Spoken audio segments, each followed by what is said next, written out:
The experience of illumination comes out of stillness, out of quietness. It comes from the absence of effort. It has never been reached while one is gnashing his teeth and trying with might and main to crash the gates of light. Even longing for the experience is baneful.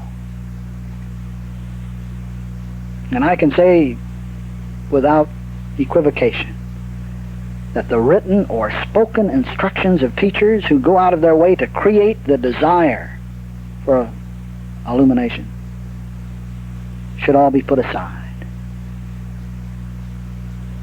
Light blooms in the gentle conversation, in the quiet moment, in the happy atmosphere where enthusiasm prevails. Light blooms in the experience of being love. Light blooms from giving to others. Breakthroughs occur, the breakthroughs that we call light, occur spontaneously and gently in proportion to the honest stand that we take, acknowledging light to be the already fact of this identity, right here, right now, already.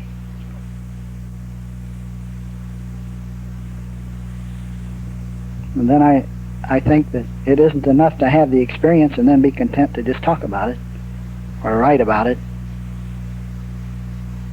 We live the new light as it comes to us. We live it. And the new revelation is perpetuated and expanded only by this living of it, which you see is really to give it. The new revelation is extended and perpetuated only by forsaking the previous views and living the new view that the light allows.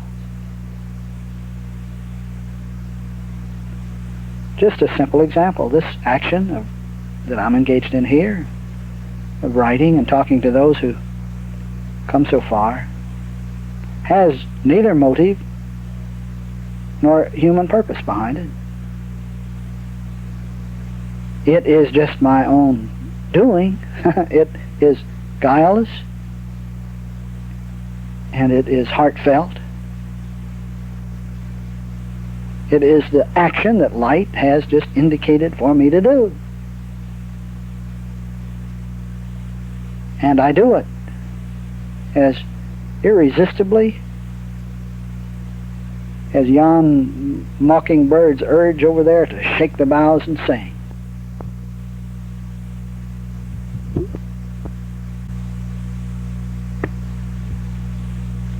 I have been asked about this matter of reaction, why the truth sometimes seems to be followed by a period of upheaval and turmoil and foment in one's personal affairs. The absolute statement, or a statement being as nearly absolute as a statement can be, is somewhat like a chord that is sounded in perfect pitch. Now, the chord does nothing positively or negatively for those who are in tune, but it produces a discordant resonance in those who are out of tune. And of course, out of that discord comes the knowledge of which strings to tighten or which ones to loosen. Now, the aim in our self-to-self writing is to sound the proper pitch, to make the absolute statement as best we can, not to get anyone to agree with it, whether that it's correct or incorrect. That's beside the point. We simply make the sound, make the statement as best we can. Now, those who come here are those who usually, well, I'll put it like this in the form of an analogy. Those who come here are hoping to find the proper note, to hear the proper pitch, which often is not. They discern very uncomfortably out of the dissonance that what is said here produces. Now, even though the discomfort is unconsciously beneficial to the unwary, or to those who come here expecting the truth to be something like oil on troubled waters, well then the jolt is disillusioning. And our temptation is to argue with whatever makes us uncomfortable. So the chord sounded by way of a letter or a book or an impersonal tape leaves less room for personal reactions. Right? I take the liberty of reading this letter, which will be published in a book. There are many new things to write, Rebecca, and they all have to do with life and love, enthusiasm and childlikeness. They have to do with simplicity and tenderness, gentleness, and the fact of already. The new words have nothing to do with problems or paradoxes, intellectualism or personalities. Furthermore, they are difficult to write. They're difficult to say because the old nature of us misconstrues, distorts, and attempts to turn them into something ugly. So, I hesitate. The day is coming when these things will be listened to without so much askance and without such violent reaction. The fact is, reality is real, reality is perfect, reality is all. Transcendent reality is being all there is to the consciousness presently listening to these words. One may say that at this moment the consciousness seems to be filled with problems, but the believing that this is so merely gives authority to the seeming. We do not deny the seeming, we let it be, we leave it alone, and the power goes out of it. If the bird appears to eat a cricket, so what? Isness still is. Perfection is still perfect. All is still all. This identity being us is still God's self-identification, and nothing we say or believe or do not say or fail to understand can alter this fact one iota. Strange as it may seem, there is a violent reaction within us when we finally get down to reality itself. You see, the old nature struggles vehemently to maintain its position. For most of us, it appears to require a good stiff kick to alter our old opinions. But new light comes with the altered view, never from the old position.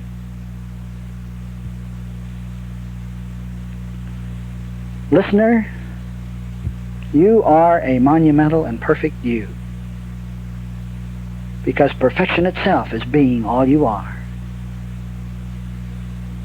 There are many wonders in store for you and yours as you go about the happy business of just being.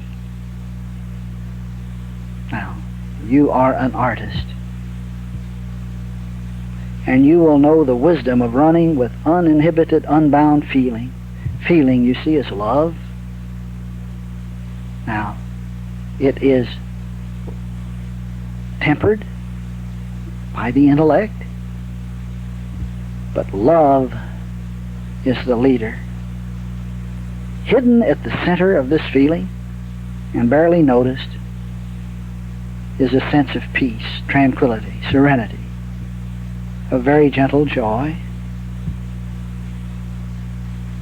It is the absence of elation, the absence of discomfort. Oh, but it is the transcendent presence of that which is being, all sensation, all feeling. Now, when you find this center, you will be delighted, for you will know that you have found another aspect of the infinite identity you are. This is the happiness that nothing can take from us.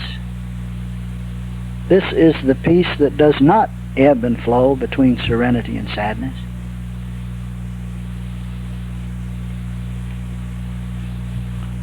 When next you ride up the valley where your special place is,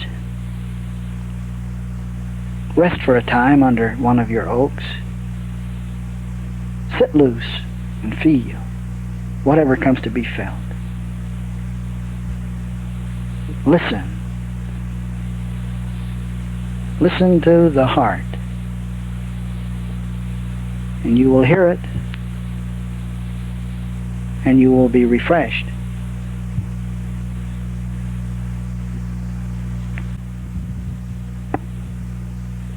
God is all but so-and-so is the struggling student's equation. It is an equation, isn't it? God is all but so-and-so. Well, what do we do about it? We eliminate the but. We go back to the first half of the equation and we stay there. We hold out there. We hang on there. And if there should be any recurring thought for the second half, we see the second half for its powerlessness. We see the second half for its emptiness, for its illusion.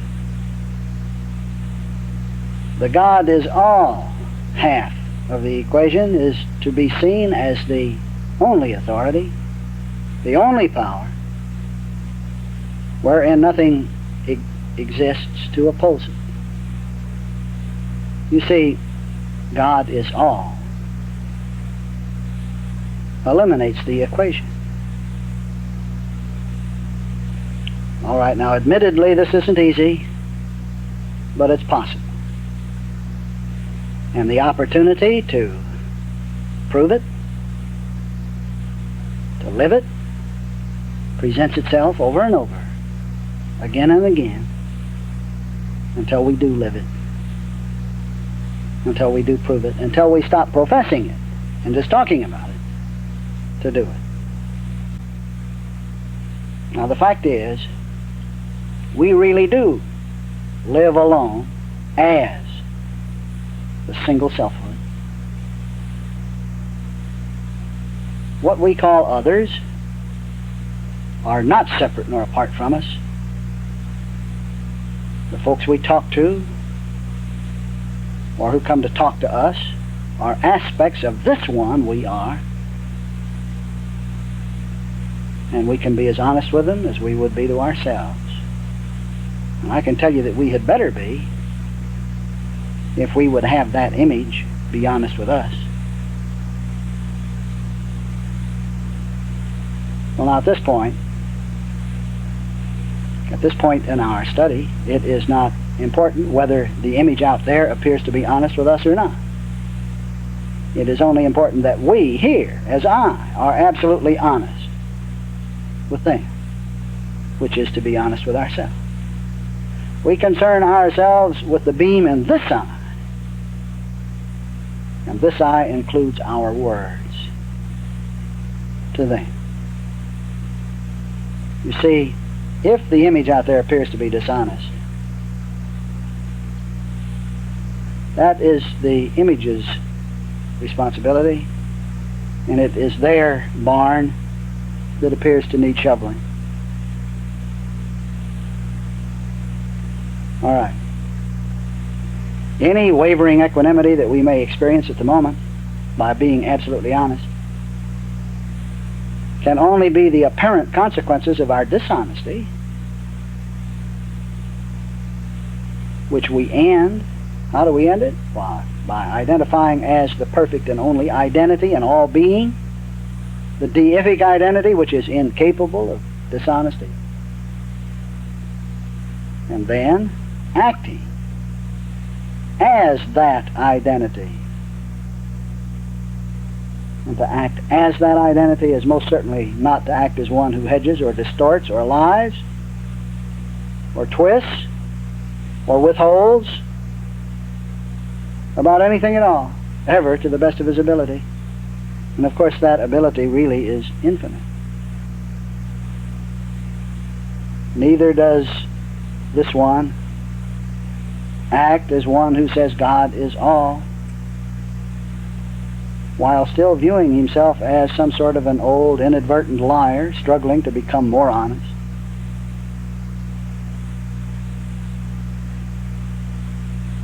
In all honesty, right here, right now, isn't honesty simply being itself, honesty? Do we have to arrive at it bit by bit, line upon line, precept upon precept, or do we just not Or don't we just start being honest? Well, now, being honest is to act it. It is to act as the honesty that is the very identity we are. Well, if out of old habit, out of old patterns of action, if nothing else, the old liar of us, the old nature of us hangs on tenaciously.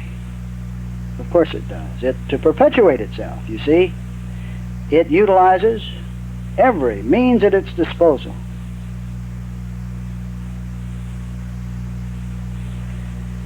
And I can tell you that one of the most insidious ways that the old nature of us would hang on comes as the belief that suffering is for our instruction. That suffering is for our instruction. Oh, how many times I have seen this theme presented, even in the most absolute presentation, that suffering is for our instruction. Never was this so. Never, never. This is a very comforting thought, of course. It is a means whereby we can look on suffering in a new light, and that serves its purpose. And there is a time when all of us have come to see this point and believe it and be comforted by it. But to believe that suffering is really for our instruction has us doing nothing but justifying the liar's existence. A temporary palliative, maybe, but it is a palliative that glues that liar to us onto virtual insanity. Even while we are professing the liar's impossibility in the name of the Absolute. You see, the liar suffers. The liar suffers. The liar, that is, appears to suffer. But only the liar suffers, and that one is not us. The liar is not us. The liar has never been us. Identity has never suffered, and it never will. It is our knowledge that we are not the sufferer that allows us to put its illusions aside and see them as what they are first. And then when we can see them as what they are, then we can do with them or for them or to them as seems sensible.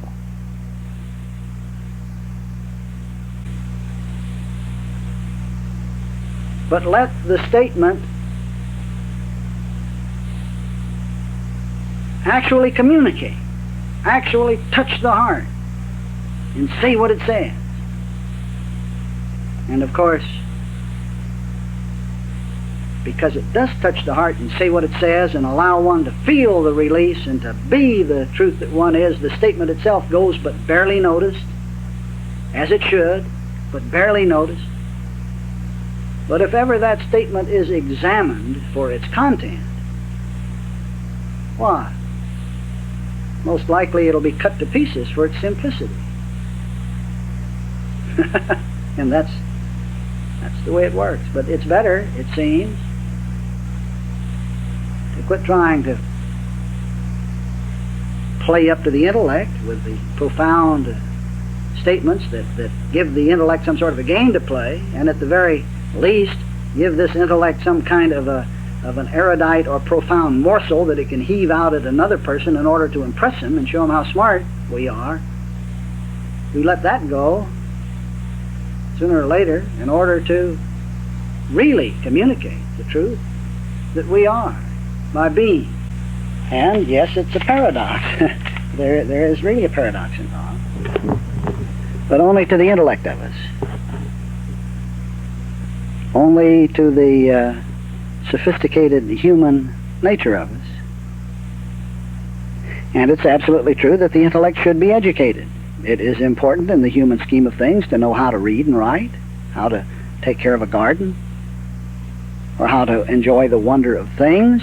that have no purpose outside their usefulness in our daily affairs. But while the intellect can and within reason should come to understand the nature of things, the images of perception, that same intellect has its limits, simply because the intellect cannot go beyond the thing. It cannot get beyond the thing, to the idea, to the isness, being the thing. The intellect may certainly come to comprehend the minutiae, the bits and pieces, the building blocks. It may weigh and measure all of those building blocks to whatever length human thinking wants to do it or carry it. But the intellect still hangs in there a little lower than the angels. Yea, yea, and nay, nay, said the young carpenter, who found that too many words would inevitably be woven into a crown of thorns.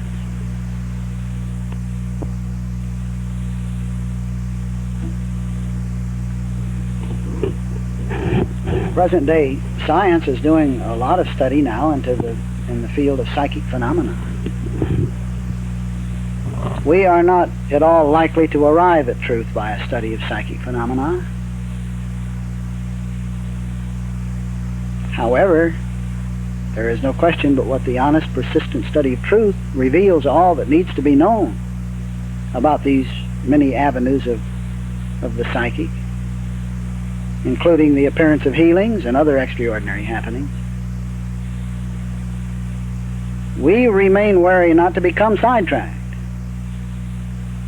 And never is that sidetracking a greater likelihood than when we find ourselves the possessors of some sort of an extraordinary ability, not the least of which is the ability to prophesy or to heal, or the wildly increased sensibility that inevitably accompanies this work.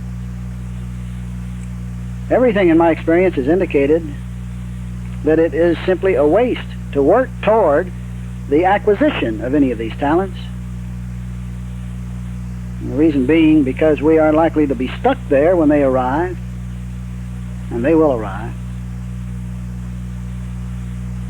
as is the case with many a practitioner who thinks that everything has been accomplished by the healing. Or, even more likely is the fact that we develop a great pride in our ability to do thus and so. And this pride is simply ego food, which makes the ultimate ego surrender, or the necessary ego surrender, just makes it that much more difficult. We acknowledge the finished truth first. We acknowledge the fact of already perfection, here and now the only fact, and then we live it. And then let the sundry psychic presentations come and go, and they, if they should,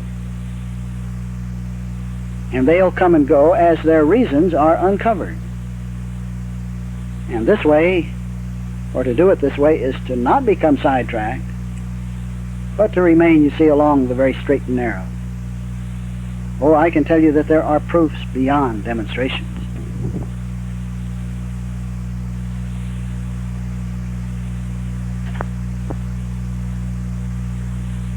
The intellect of us enjoys tinkering with the truth,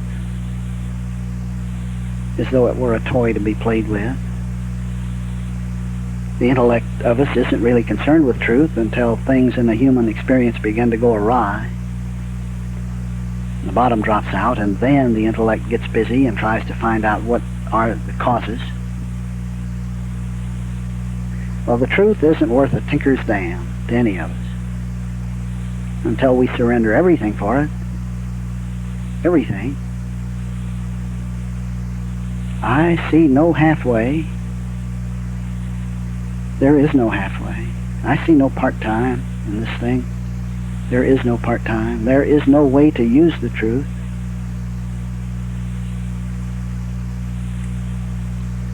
Now these ideas, as we expound them here, are capable of stirring one up, of absolutely setting him on fire.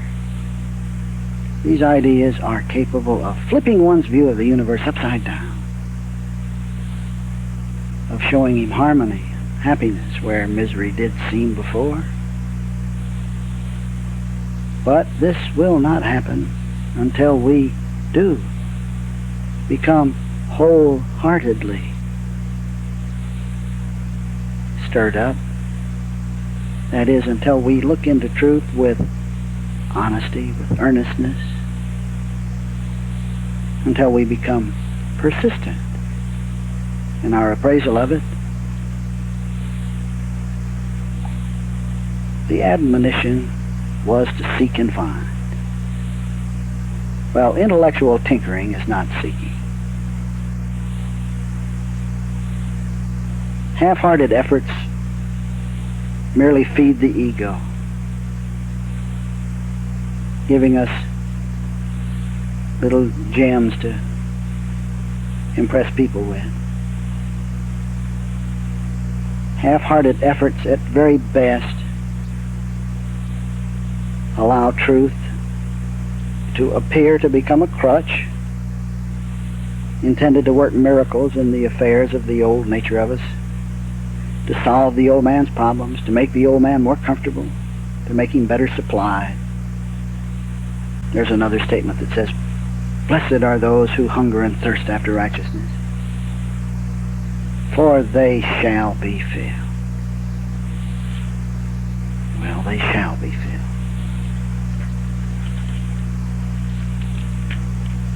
But it appears to take the hungering and the thirsting. It appears to take being wholeheartedly dedicated. Halfwayness will never make it. The real secret is to live the truth we find ourselves to be,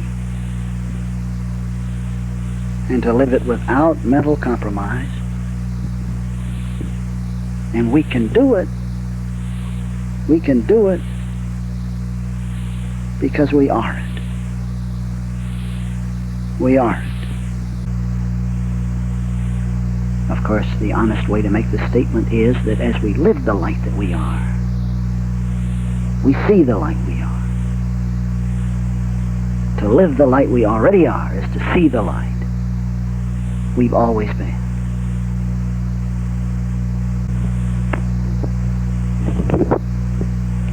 Children are the teachers that we give birth to, and a child shall lead them. Children teach us all we have forgotten about our own childhood, because children are our childhood. Childhood is pristine and eternal. I could say youth is pristine and eternal, because I mean the same. Childhood is eternal. We live it, and then we learn from it, and then we return to it again. We come home to it again, still blessed, still vibrant, still very much alive. The great wonder of identity revealed as light. The great wonder is always that all of the vibrancy of youth is still here. Always I am amazed, or we are amazed to see that all of the so-called intervening years have done nothing to eliminate it. That all of the trials and tribulations of humanhood have been as nothing. That the youth we are is still present, still alive. Well,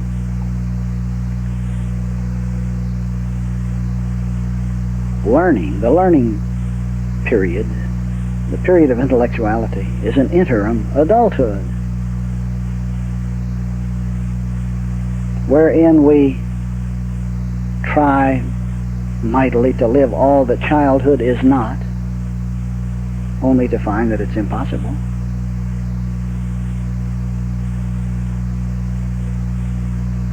Somewhere, I'm sure you've heard these words, Lest ye become again as a little child, ye shall in no wise enter the kingdom. So we begin the child, then we try to live the contradistinction. The is not child known as adulthood or the time of intellectual adultery, only to see that the child is the real, and we come home again.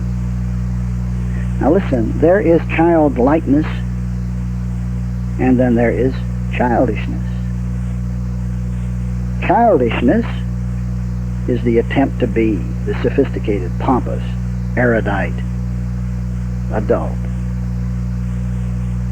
But childishness teaches us the worth of childlikeness. And we learn that lesson time and again, time and again, time and again, until it's learned. And until that childishness sends us back to childlikeness again, reborn, refreshed, blessed, very much vibrant and very much alive. Oh, I tell you that the child loves the world. The child loves, and I am that child. I am the world that the child loves.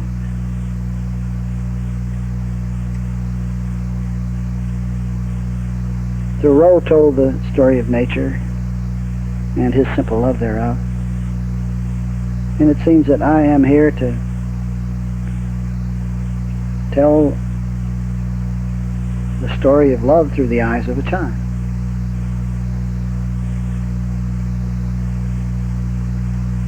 I'm just rambling, and I hope you'll not mind.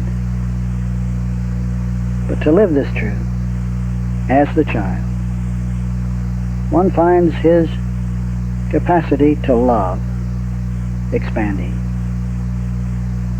The sight of a flower, the thought of those that we love, the sound of music, all of these things rush into us and out of us, evoking the warmth of unabashed love, pure love that embraces all and everything and everyone as itself.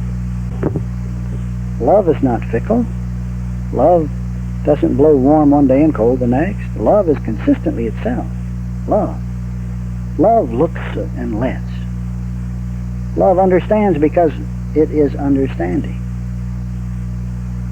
Love doesn't condemn itself nor anyone else. Love is not guilty. Love is not restricted. It's not bound. It's not confined nor contained. Love is not beholden to any institution.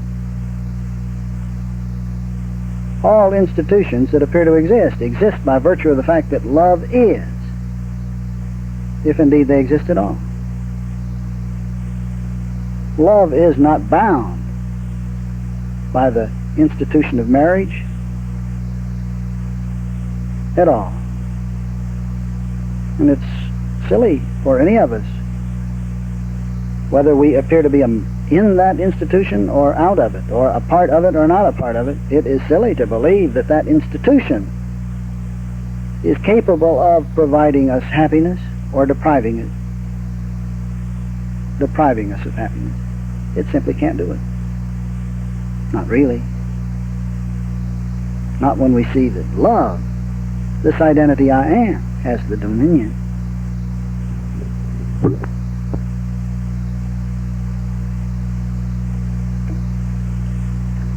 I have been told by many metaphysicians that they could not see the advantages of simplicity, and that they tend toward profundity instead. Well, so mote it be, because I understand perfectly. It was the same with me once, but it isn't that way now. And I have found a new universe. You see, intellectuality fears the experience of equanimity. It fears it. It's afraid of it. This experience of equanimity, which I usually call tranquility or peace or serenity. But intellectuality is afraid of it because it's afraid it will leave one with an attitude of non-productive, non-advancing, non-progressing lethargy. But these spheres are expressed only by those who haven't tried it yet, by those who have never seen nor experienced the gentle simplicity of singleness. Singleness reveals simplicity. Singleness reveals unity, a coming together, a tying up of all of the loose ends, of the mysteries being answered. The end of paradox, the return to simplicity, does not result in an experience of non-seeing lethargy. Great glory, no. Not no, but hell no. Never. But it just isn't my job to convince anyone of this. I'm not trying to convince anyone of it. It is simply my happy privilege to live it and to tell of it to anybody who happens to come this way, interested. It's amazing how many people will come this way but aren't interested in listening. But whether anybody listens or doesn't listen doesn't make any difference either, because the proofs of healing are everywhere to be seen. But even if they weren't, reality would still be very real.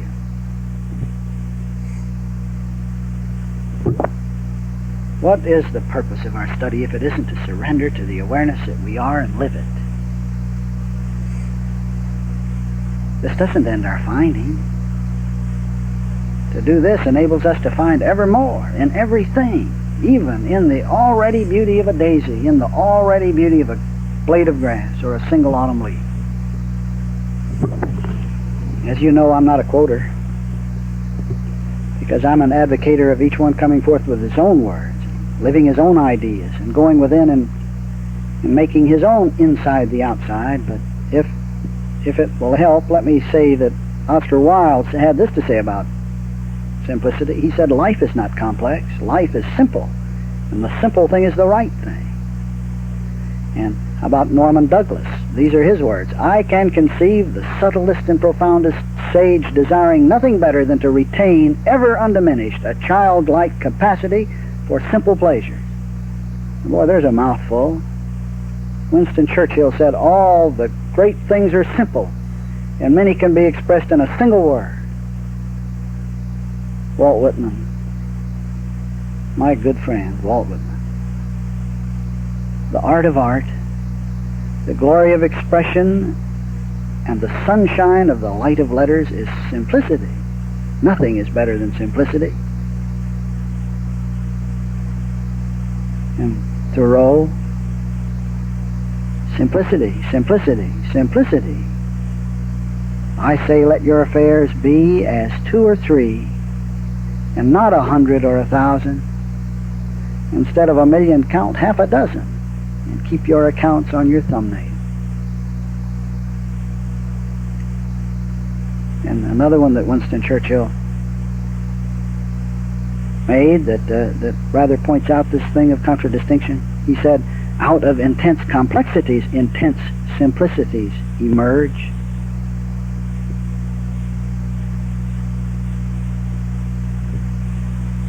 Brooks Atkinson said, like the Sermon on the Mount, the doctrine of simplification is a revolution that any man can begin here and now without joining an organization.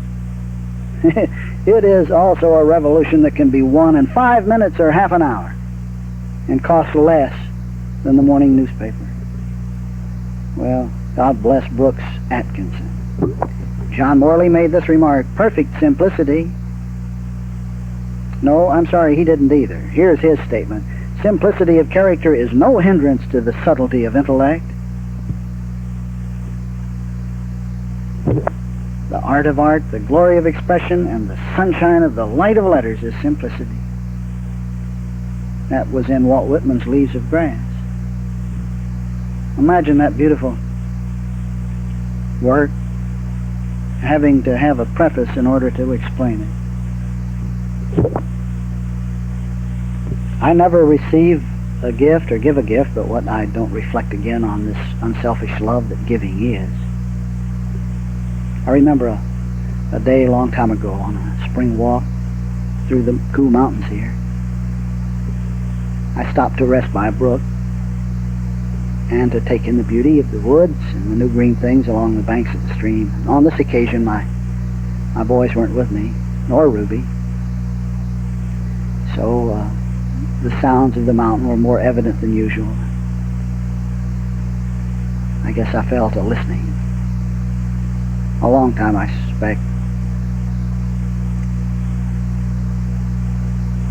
Well, during the midst of this listening, a buzz of a bee led me to a little small flower hidden along the bank. And I can tell you that then and there, that instant, that blue flower, small as it was, led me into light. As surely as that flower had given its nectar to a bee, in a twinkling it gave its innermost secret to me. I don't really know how to say this, and I suppose the words don't make a great deal of sense, but in an instant, the flower and I were one. But not the flower alone, but the bee and the brook and the forest and the ground and the rocks and everything else. More than that, the mountain, the earth, the universe and I were one. The truth that nothing is external to consciousness became a living fact again as this very consciousness I am. And there was no space. There was no distance to measure, no separation between the bee, the brook, the wood. And of course, because there was no space, there was no time either. Well, in that moment, the lesson of giving became more apparent. Giving is simple, honest being, the identity that one is. Of course, that's not all there is to giving. There is the tangible gift. There is the gift to Caesar, that which is Caesar's. But the giving that I'm talking about here is just the honest being, the identity that one is. This giving is without regard or regret. It is without purpose or motive. This giving wants nothing in return because it knows that all already is, already a fact, already here as only. Well, that little flower, hardly as big as the tip of a twig, blooming without regard or regret for where it was or who passed by, bestowing praise or withholding praise. It was simply busy being a flower, and it would have bloomed its heart out if no one had ever come its way. And the bee worked to the resistlessness of the blossom, which held itself open, and it did not withhold either its nectar or its fragrance or its beauty. It gave all, and it did all these things by the irresistible, effortless action of gently, effortlessly, simply being itself, just being a small blue flower, a flower being a flower. And I couldn't help but note that the flower had no responsibility in the matter, because isness is being the flower and the awareness wherein it grows. Well, so it is that as one returns from the far country of make-believe identity apart from isness, he likewise returns to the honesty which is simplicity, and to the simplicity which is honesty. As one consciously is the identity that reality is being, he finds himself giving, as the flower does, as the mountain does, as the earth does, by just being what one is being. Now, this effortless activity maybe appears as writing or reading or lecturing or answering questions or corresponding or watching flowers or children or grandchildren grow and prosper, discovering new wonders, but all the while it is the action of truth. It's the action of reality, of isness, God perceiving the illimitable aspects of himself of itself. This conscious awareness right here, right now, the one you are, is that holy action in action. Well, there is not a generation gap. I don't care who says there is. There is not a generation gap. There is not a warfare between youth and the elders. How can there be such a thing really going on when God is all? Well, there can't. It's as simple as that. There just can't. What seems to be such a struggle is something other than appears, and more, much more. Well, what? What is it? The world scene is the echo of our own experience. The activity out there is our externalized experience, seen in tangible retrospect. The appearance of life out there is the tangible appearing of this life I am, this life you are. The soldiers, the kids, the police officers, the friends or the enemies are not separate from this one. Here and now, presently, making these words, listening to these words, being these words. That awareness out there is this awareness appearing tangibly in time. The multitudes that we see everywhere are the tangible appearing of the single only identity, the perfect selfhood. Now listen, the perfect selfhood is not self-destructive. It is not doing itself in. It is not waging warfare with itself. It is not even developing and growing apace. It is not even doing away with false beliefs. Only the belief of false beliefs is ending. Self is about the business of disclosing itself to itself. Self is being itself perfectly. Self is not being a false belief to be destroyed. All right, now this doesn't mean that the sights of a youthful rebellion or the communist incursion into what we call our way of life is an illusion.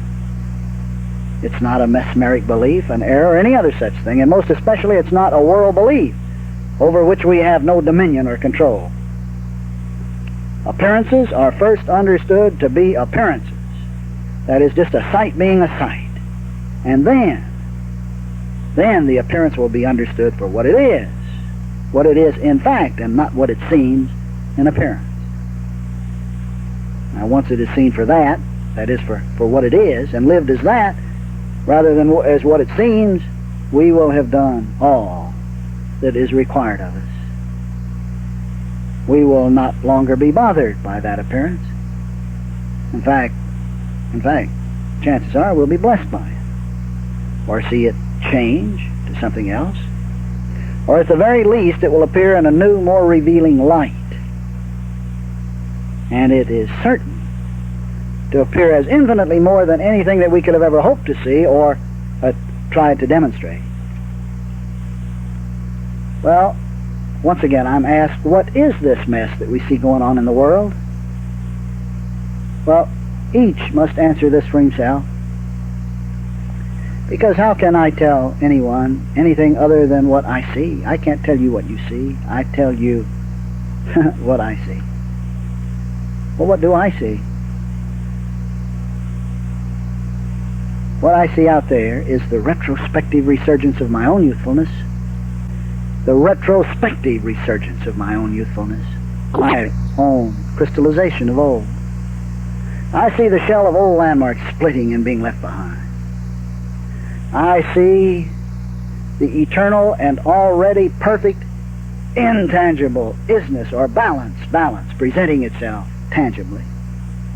I see the belief of values being removed from appearances, to whom or to which belief had given all kinds of idiotic false values.